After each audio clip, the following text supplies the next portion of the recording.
De aquel mismo día, el primero de la semana, estando las puertas cerradas en el lugar donde los discípulos estaban reunidos por miedo de los judíos, vino Jesús y puesto en medio les dijo: paz a vosotros. Y cuando les hubo dicho esto, les mostró las manos y el costado. Y los discípulos se regocijaron viendo al Señor. Entonces Jesús les dijo otra vez: paz a vosotros. Como me envió el Padre, así también yo os envío. Y habiendo dicho esto, sopló y les dijo: recibid el Espíritu Santo.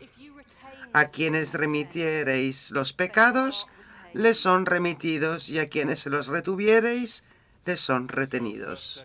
Saw the disciples running around in the dark, searching for the Lord. En la primera sesión hemos visto a los discípulos en las tinieblas que buscaban al Señor. But now it's evening, and we're back in the dark. Bien, ahora llega la noche y estamos otra vez en la oscuridad, en las tinieblas, y estamos inmóviles en la habitación cerrada. mañana era oscura. The evening Aún no habían encontrado al Señor resucitado. La tarde es oscura porque aún no están llenos del Espíritu Santo, el aliento vivo del resucitado. Jesús ha salido de la tumba vacía. Ellos siguen en la tumba de la habitación cerrada. of the locked room. El Génesis dice que en principio el Señor Dios formó al hombre del polvo de la tierra y sopló en su nariz un aliento de vida, y el hombre se convirtió en un ser vivo. Of eternal life. Jesús le da el aliento de la vida eterna. Recibid el Espíritu Santo. A quienes perdonéis los pecados, les quedan perdonados. A quienes se lo retengáis, les quedan retenidos. Participan de su vida resucitada y por lo tanto están preparados para ser enviados a predicar, al igual que nosotros. Bueno, esta mañana vimos que la misión de la Iglesia Sinodal nos llama a ser como María Magdalena, el discípulo amado, y Pedro, los que buscan al Señor resucitado. Nosotros también debemos estar cerca de los buscadores de nuestro tiempo. Pero solo seremos predicadores de la resurrección si estaremos vivos en Dios. Ahora se creará un fantasma. Recordad a Ireneo: Gloria Dei homo vivens.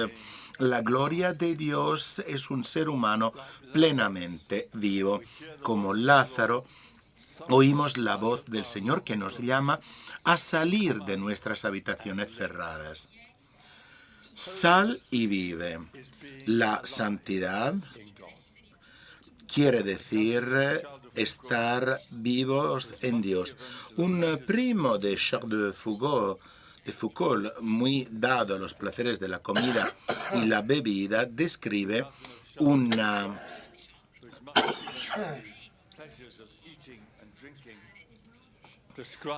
describe una visita de Charles que regresó a París para una breve visita tras años vividos en el Sahara. Entró en la habitación y la paz entró con él.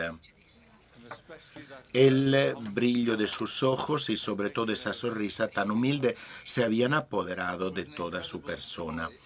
Había una increíble alegría que emanaba de él. Yo, al ver que toda mi suma de satisfacción no pesaba más que una ínfima fracción en comparación con la completa felicidad de la zeta, encontré que estaba surgiendo dentro de mí un extraño sentimiento, no de envidia, sino de respeto. Se decía de Santa Teresa de Ávila que era arrebatadoramente consciente de una vida más allá de sí misma. Si pensamos en Santo Domingo, que era libre, o Carlo Acutis,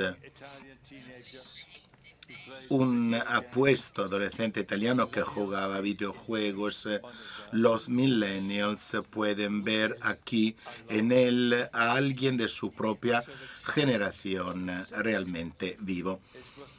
Con lo cual, el reto para nosotros aquí en el Sino es el de ayudarnos mutuamente para respirar profundamente el rejuvenecedor Espíritu Santo, que nos hace vivos, jóvenes en Dios.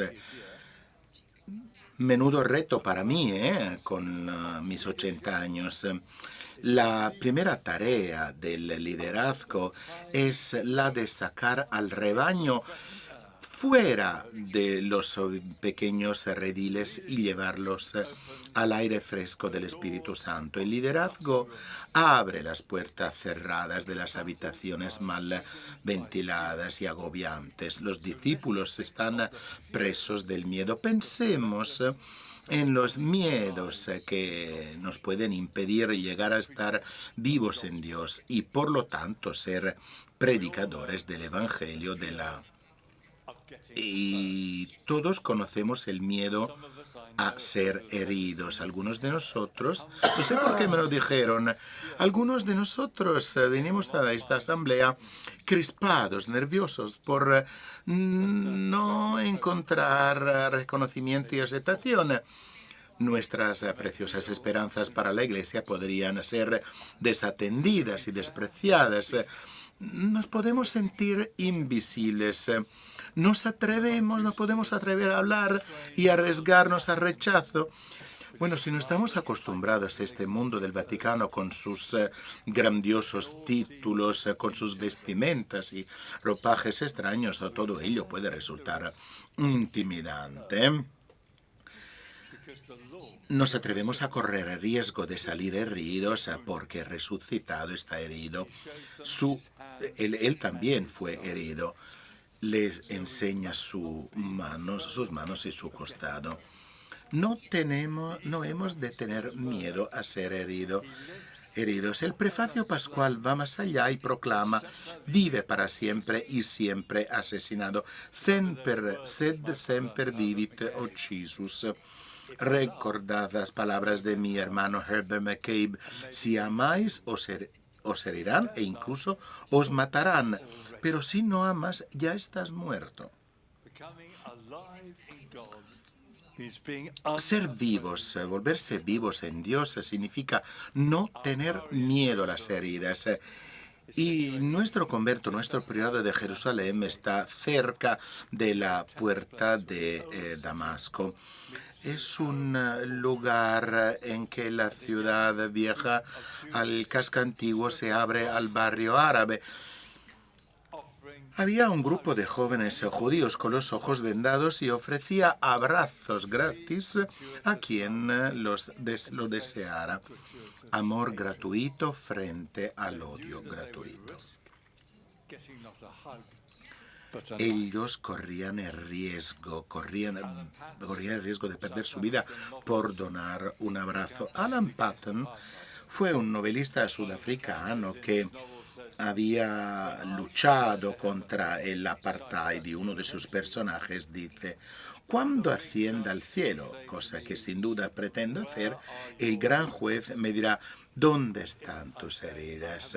Y si le digo que no tengo ninguna, me dirá: no había nada por lo que luchar.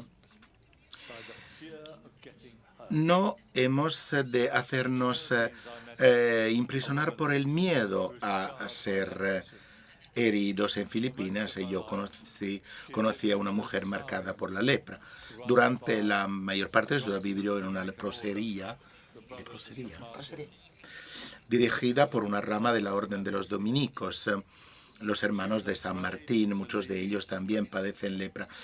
Ella tenía miedo de salir de ahí, porque incluso cuando se había curado, porque la gente veía sus cicatrices y se asustaba. Así que se quedó encerrada. Un día se atrevió a salir y descubrió una nueva misión: viajar por toda Asia, invitando a los enfermos de lepra para que salieran y vivieran. nosotros podemos asumir el riesgo de ser heridos porque el Señor nos dio su paz. Que la paz esté con vosotros. Mi película favorita es De Dieu et des hommes. Y de Dieu et des hommes et des hommes et de Dieu.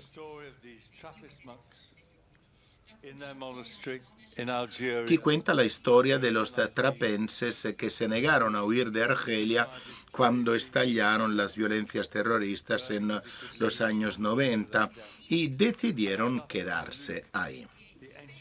El hermano Frère Luc, el antiguo médico de la comunidad, dice: yo no tengo miedo a la muerte porque soy un hombre libre.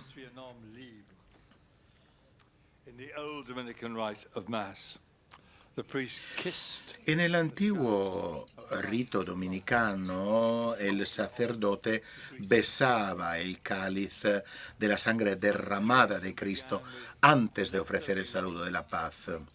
El primer acto fue hágase la luz y el segundo acto haga que la paz esté con vosotros. Estas palabras han de ser subrayadas. El Mahatma Gandhi tenía en su cuarto una imagen de Jesús con la cita de Efesios: Él es nuestra paz. Jesús es el sábado de Dios. Nosotros somos bautizados en la paz y nada nos puede destruir. No debemos tener miedo de nada. A finales de los 60, mi comunidad dominicana de Oxford fue atacada por un grupo de locos, no por los jesuitas. A las 2 de la madrugada, las dos pequeñas bombas hicieron estallar todas las ventanas de la fachada del priorato. Nos despertaron a todos y bajamos corriendo. En pijama, los que tenían pijama. Llegó la policía y las ambulancias. Solo el prior siguió durmiendo, el padre Fergus Kerr. El novicio más joven fue enviado a su habitación para despertarle. Fergus, despierta. Tenemos una bomba. ¿Algún muerto?, preguntó. ¿Algún herido? No, preguntó. Vete y déjame dormir. Lo pensaremos mañana, ¿eh? Esta fue mi primera lección de liderazgo. La victoria se ha ganado. Cuando sus verdugos vinieron para matar a Dietrich Bonhoeffer, su último mensaje para su amigo Bell de Chichester fue: el sucesor está aquí. Fue: dile al obispo que nuestra victoria la tenemos segura. Y uno de los hermanos podría cambiar de sexo, el economía podría huir con el dinero, la iglesia podría saltar por los aires. No importa. Cristo ha resucitado. Aleluya. Cristo es paz. Y la paz de Cristo significa que nosotros también estamos en paz. Igual no nos sentimos en paz, pero Simon Tagwell escribió que tampoco es necesaria una sensación subjetiva de paz. Si estamos en Cristo podemos estar en paz. Por lo tanto, tranquilos incluso cuando nos sentimos la paz. Para muchos de nosotros el reto más profundo quizás sea estar en paz con nosotros mismos. Nosotros no atrevemos a mirar nuestro propio corazón dividido y perturbado y las partes de nosotros mismos que no nos gustan. Bueno, la tentación es la de proyectar en los demás lo que tememos y lo que no nos gusta de nosotros mismos. Tagwell lo repite: la paz llega con un autoconocimiento imperturbable. El camino hacia la paz es la aceptación aceptación de la verdad. Cualquier parte de nosotros que nos neguemos a aceptar será nuestro enemigo y nos obligará a adoptar posturas defensivas.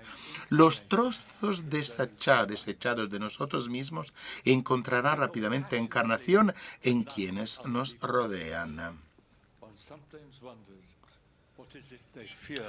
Cuando las personas proyectan en los demás lo de que tienen miedo, es que tienen miedo y nuestro amor por la Iglesia es fundamental.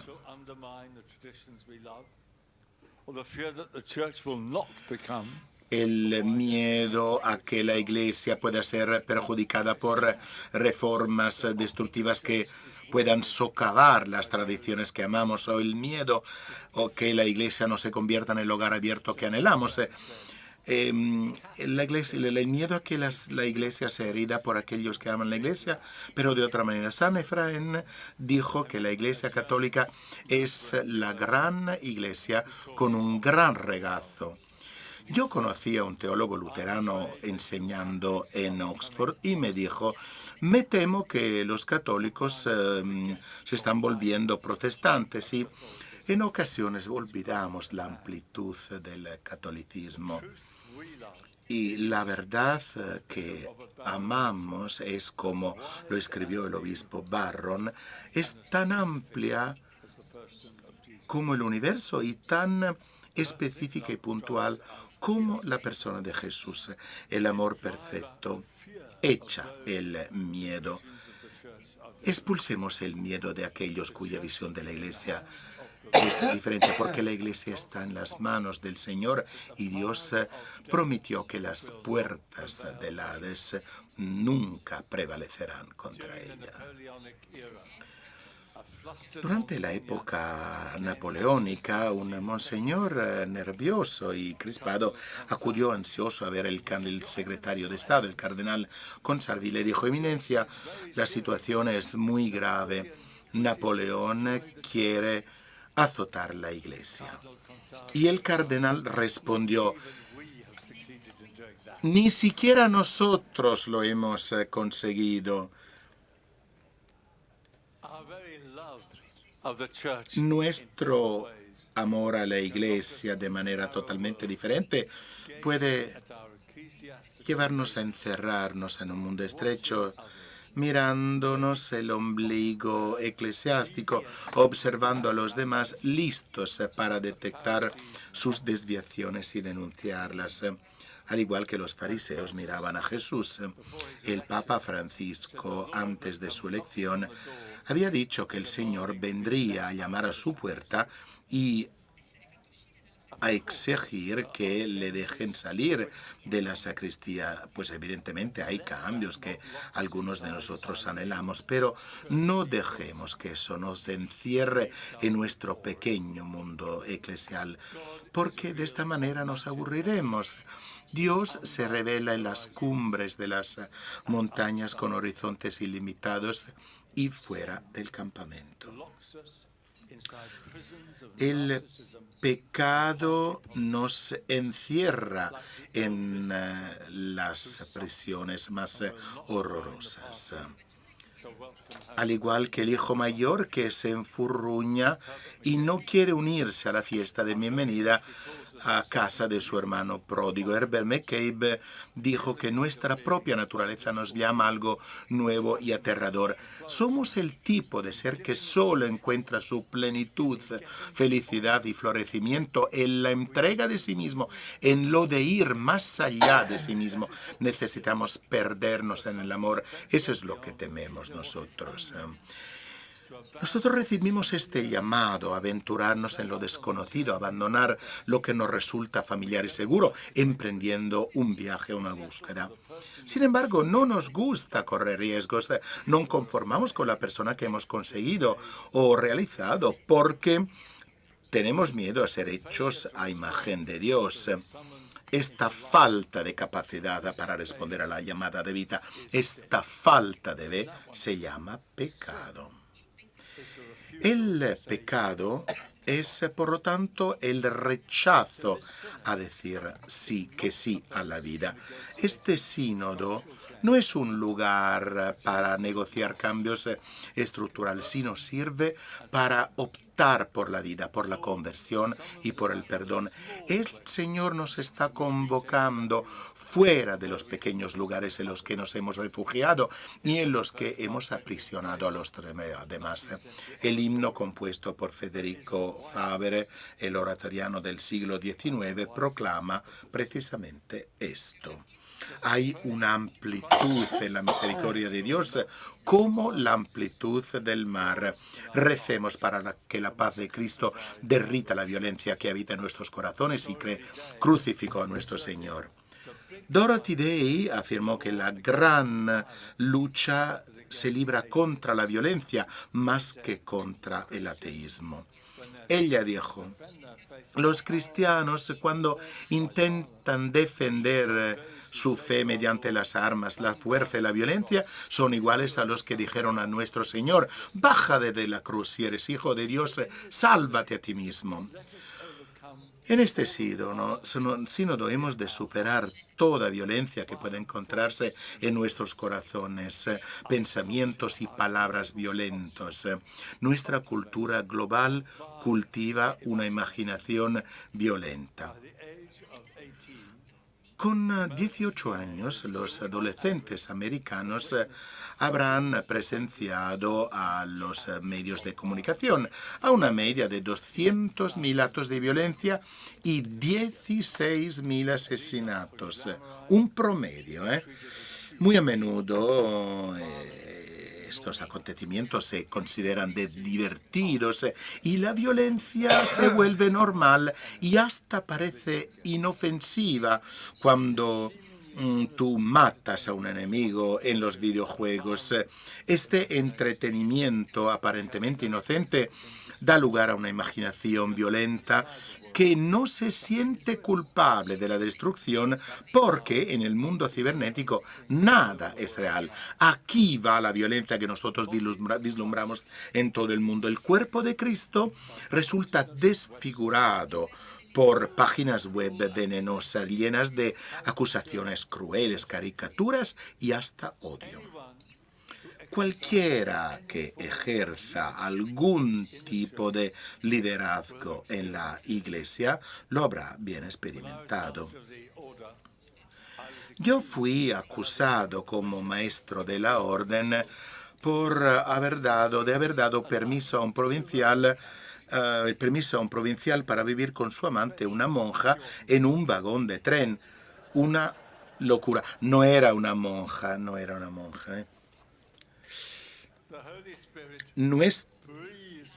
El Espíritu Santo sopla sobre nosotros y nuestro mundo violento priva a muchas personas incluso del aliento de la vida.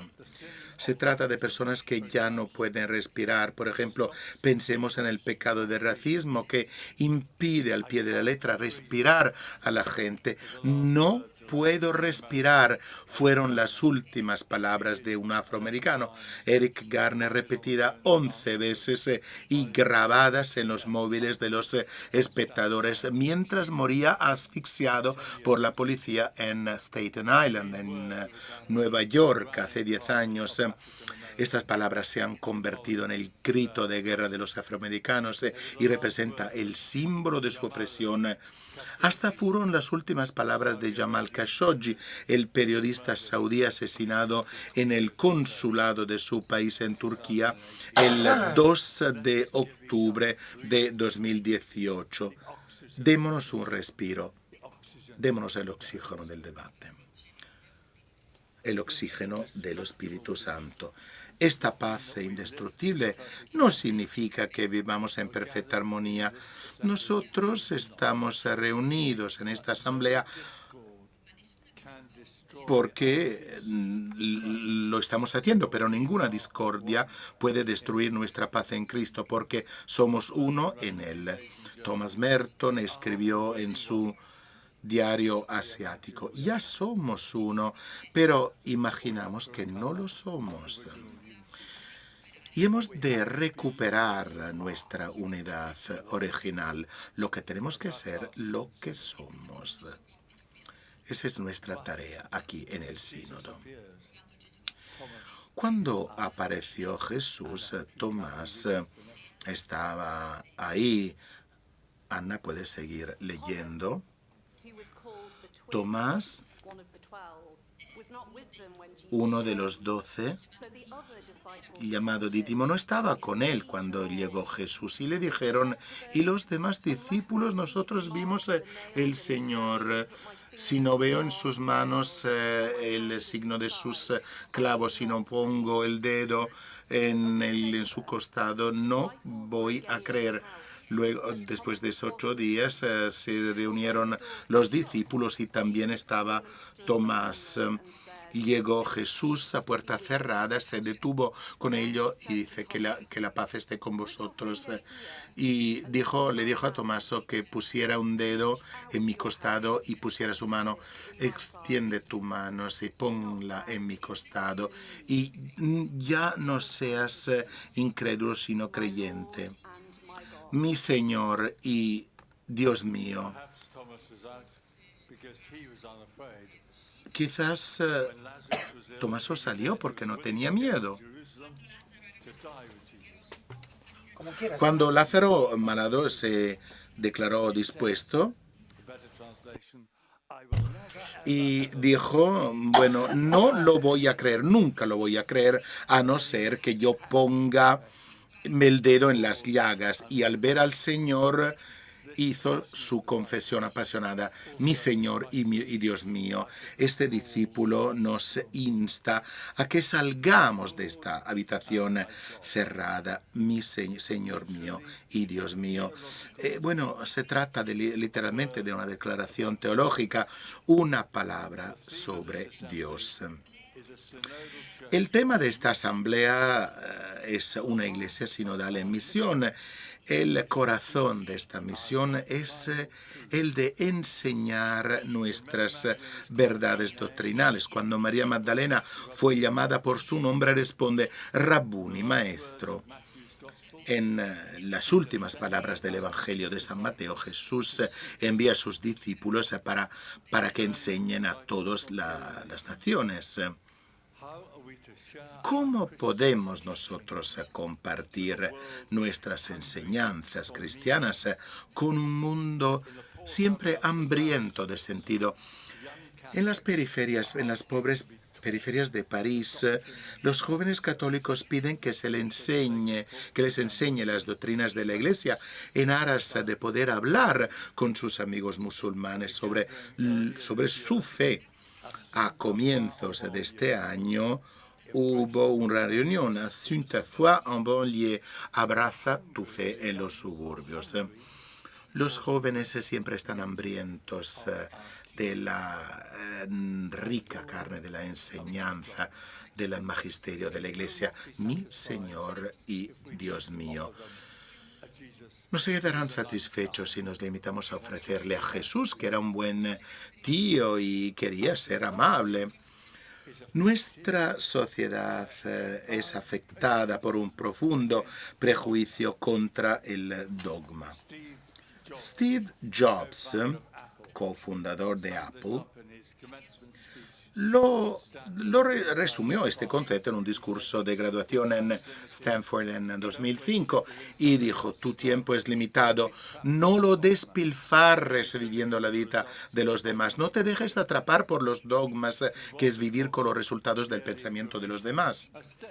Y seguía repitiendo un dogma de nuestro tiempo sin pensar en sí mismo. Charleston afirmaba que solo hay 2 clases de personas, las que aceptan los dogmas y lo saben bien, y las que aceptan dogmas y no lo saben. Los árboles no tienen dogmas, los nabos son singularmente no tienen una amplitud de miras. Algunos dogmas de nuestro tiempo son habitaciones cerradas sin oxígeno. El relativismo, todo tipo de fundamentalismo, el materialismo, el nacionalismo, el cientificismo, el fundamentalismo religioso, todo ello encierra a las personas y las encierra en pequeñas imaginaciones temerosas. Sin embargo, las grandes enseñanzas de nuestra fe son el credo y abren las puertas de nuestros corazones y de nuestras mentes. Nos llevan a ir más allá de las respuestas sencillas, siempre buscando infinitamente a aquel que es el amor infinito y la verdad que siempre va más allá de nuestro alcance.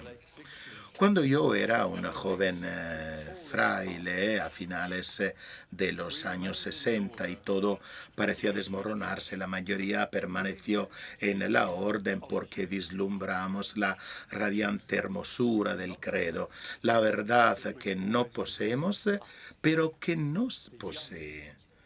Los jóvenes no se conforman con algo menos, con nada menos.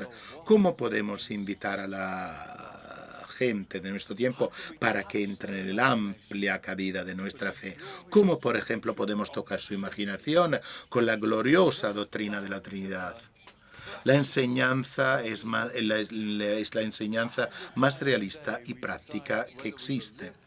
Para ello necesitamos la ayuda de los teólogos. Nosotros a diario decidimos y vivimos por la Trinidad y los teólogos nos ayudarán. Hasta algunos teólogos se retiran, se encierran en las habitaciones cerradas del mundo académico porque tienen miedo a conversar con el pueblo de Dios. Cuando yo estudiaba en París como joven fraile, yo le pregunté a otro dominico sobre qué tema abordaba su doctorado y me contestó: mi joven hermano tenía solo un año más que yo. No intentaré explicártelo porque no lo entenderías. A los 20 años, y yo volví de visita como maestro de la orden, le vi y no le dije nada. Evidentemente nosotros necesitamos teólogos académicos, exegetas y filólogos e historiadores que nos guarden en la que San Pablo llama la obediencia de la fe. De lo contrario, podremos utilizar las escrituras para nuestros fines y no para los fines de Dios. Sin embargo, esta dura disciplina de estudio, en última instancia, está al servicio del diálogo con nuestros contemporáneos. Un diálogo que ha de encontrarse en este sínodo. Y todo ello sirve para acompañarles en el viaje hacia el infinito misterio del amor de Dios. Nosotros necesitamos que los teólogos nos ayuden para encarar este sínodo. Al terminar el día siguiente de la última asamblea, el Papa Francisco lanzó un llamado a una teología que converse caritativamente con personas de otras convicciones. Mencionó sus palabras a los estudiantes de la Universidad Católica Argentina. No se conformen con una teología de escritorio, que vuestro lugar de reflexión sean las fronteras. Hasta los buenos teólogos, al igual que los buenos pastores, pueden oler a pueblo y a calle y con su reflexión derraman aceite y vino sobre las heridas de los hombres y las mujeres. La buena teología abre la puerta de las habitaciones abarrotadas. Al igual que Tomás, esa pasión sin miedo abraza nuevas formas de hablar, nuevos lenguajes, nuevas formas de ser. Una iglesia sinodal en misión se atreve a enseñar con osadía y humildad.